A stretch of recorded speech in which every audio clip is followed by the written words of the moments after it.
Yo, what's up, and welcome back to another edition of our physics video lectures. So on this page, you're going to need to put a title, and our title for this episode is How to Draw Free Body Diagrams.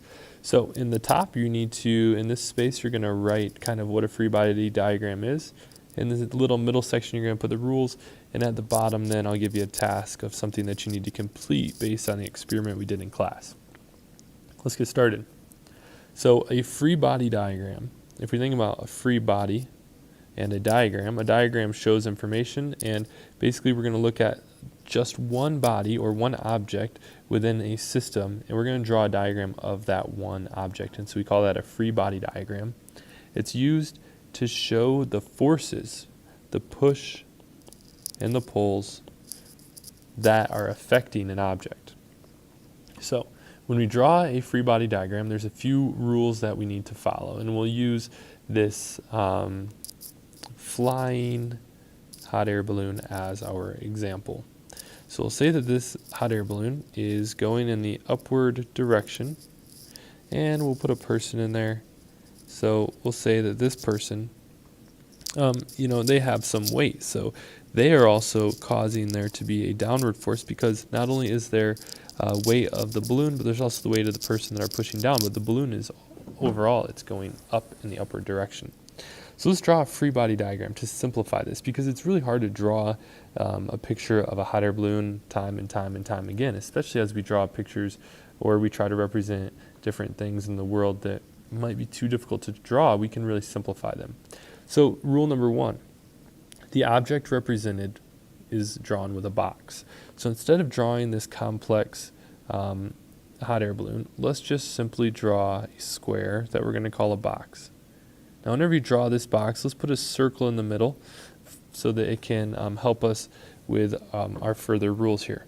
So we're going to draw arrows on this box, and the arrows are going to show the forces that are acting on the object. So like I said, we have the upward force of the lift of the balloon and a little bit of downward force of the guy that's in the balloon.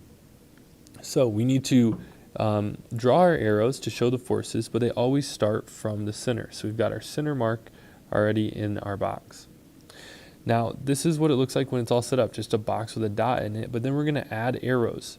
And the size of the arrows represent the strength or the magnitude and the direction. So I'm not just going to draw arrows in any direction in any size, but since this balloon is going up, the up arrow needs to show that it's moving in the upward direction, and there's a lot of force pulling it up. There's a little bit of force pulling it down because of the weight of the balloon and the person in it. So you can see here that now I've got a simplified version of this hot air balloon.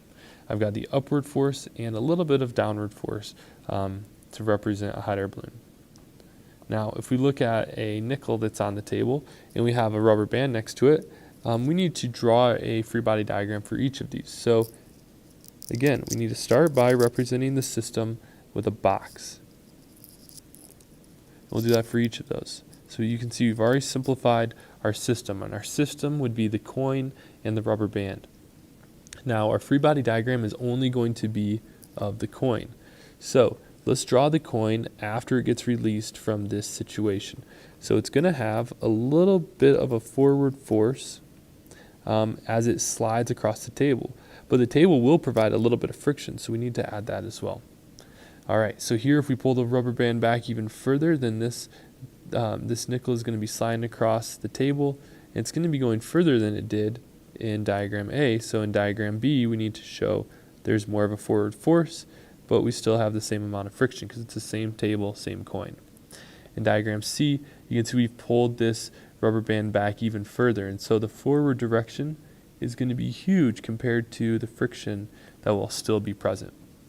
So you can see that now you can use these diagrams A, B, and C to show the different forces that are acting on that coin.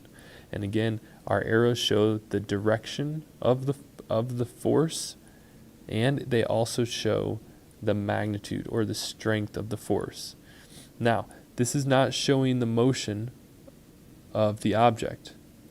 This is showing the force on the coin. So the force is applied by the rubber band. So we could say the rubber band force, and we could write that for each of those. The rubber band force is the forward direction, and then the backward direction would be friction. And so we have friction and the rubber band force. Those are the two forces acting on the coin. Now, for the last part of your science notebook page here, I'd like you to draw 3 free body diagrams, one for each of the trials in your paint blot experiment. I'll be checking those when you turn in your science notebook pages. See ya.